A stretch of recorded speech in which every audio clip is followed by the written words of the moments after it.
What is up, Tube users? I'm the Stereotypical Gamer, and welcome back to another fantastically fun games for under $15. Today we are talking about Tribes of Midgard.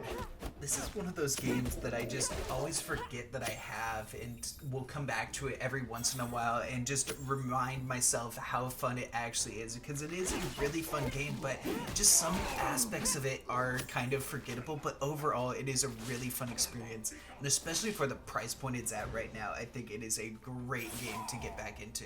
One of the things I find interesting about this game is how it's compared a lot to Valheim. It's strange really because the only similarity those two games have is they're open world RPGs set in Norse mythology. I guess there are some gameplay mechanics that feel similar, but overall both games play completely different. But at the same time, the comparison is actually a good way to show what this game does better than Valheim and what this game does worse than Valheim. So let's start with the good.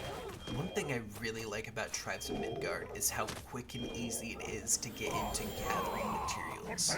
Like straight from the start of the game, you can start picking up sticks and flint to make your first tools, and from there it's pretty easy to get the rest of the materials needed to craft other things. And I love that gathering is just one simple button press and all of the items just go into your inventory. It just makes it really quick and easy for gathering materials, and I really like that.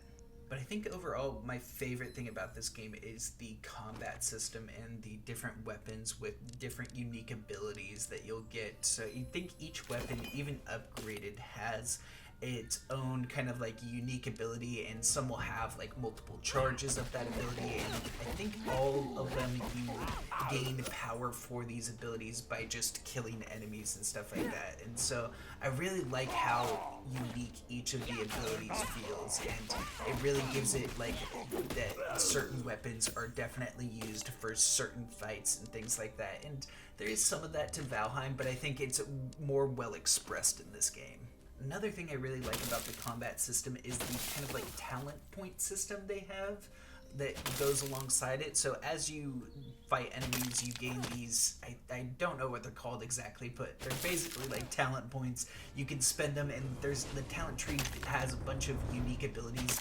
Most of it just like enhances base abilities, like you'll get like different things for your dodge and stuff like that, and I just really like how unique they feel. And then the boss fights in this game, while I really do like the boss fights in Valheim and how you're just like summoning these big beads in an open world, it makes it really easy to kind of choose those fights because you can build all these different like structures to help defend yourself from whatever you're trying to fight. And in these ones, the bosses are in their own location, so you don't really have that option of building different things or using these kind of tactics. You have to just kind of go into the arena and fight the boss, and a lot of the boss fights in here are really fun. I really enjoyed the overall just kind of mechanics of each boss. Another thing I really like about this game is the different game modes they have. There are two basic game modes in the games that you can customize a lot of aspects of. The main mode is the typical open world survival game mode that I'm playing here, and the other game mode is a wave-based roguelike defense game mode where you have to protect a village against increasingly difficult waves of enemies.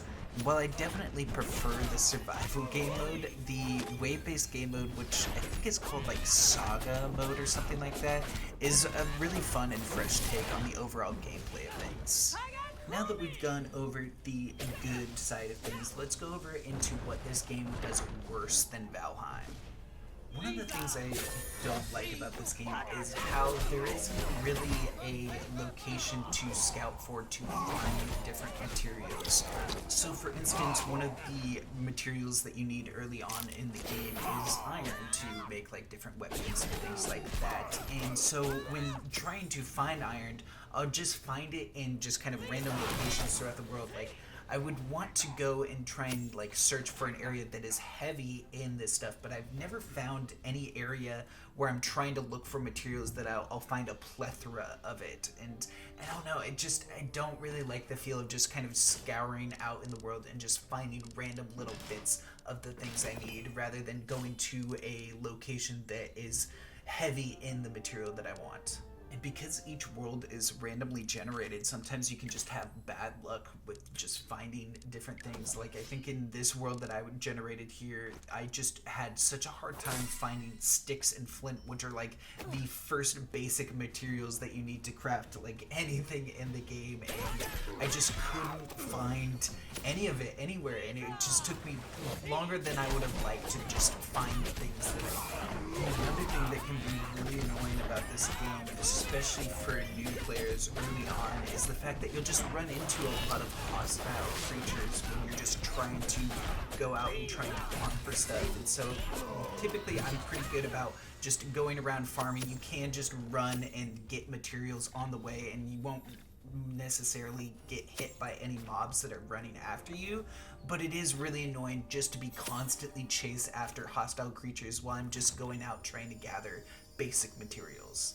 Another small issue that I have with this game is the overall control feel on mouse and keyboard when playing this game. I feel like it would feel better to play this game on controller, and maybe it is like a console game that got released on PC. I'm not 100% sure on that, but the overall feel, it just feels weird with mouse and keyboard. It's kind of hard to explain, and I don't know if I can really do justice by trying to explain it, but the main issue that I was having is just not being able to face enemies that I was trying to attack. It just felt really weird on mouse and keyboard, and I felt like it would be a lot better on controller. But yeah, overall, I do think the good in this game outweighs the bad, even though some of the bad can be fairly frustrating. I think, especially for the price point that this game is at right now of $5, this game is a lot of fun, and especially with friends, and having a variety of different game modes to play in this game that is just overall fun at its core is just really enjoyable.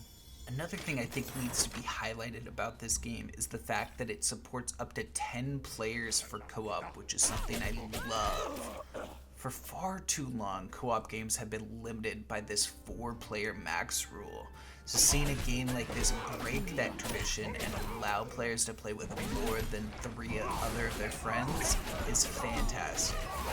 But yeah, I think overall the good and the bad kind of balance each other out this game. I don't think the good necessarily outweighs the bad, but I think for the price point right now, the balance kind of shifts towards the good favor. I think for the $5 price point, it is a really fun game, and I can get a lot of enjoyment out of those $5 spent on this game. But anyways, that's going to be it for me today. I hope you guys enjoyed the video. Make sure to leave a like if you did. Comment any other fantastically fun games you know of for under $15, and I'll definitely check them out. Make sure to hit that subscribe button. Catch you in the next one. Peace.